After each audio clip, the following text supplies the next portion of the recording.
ஆயிரமும் பிறப்பு 1001 ஆக்கி வைத்து நீங்கள் சென்று வாருங்கள்.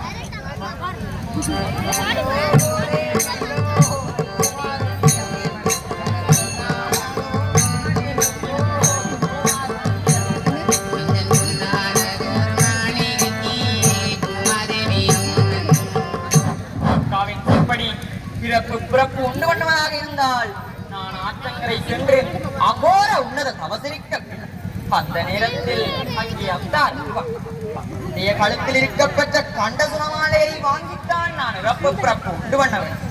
இதோ செல்கின்றேன்.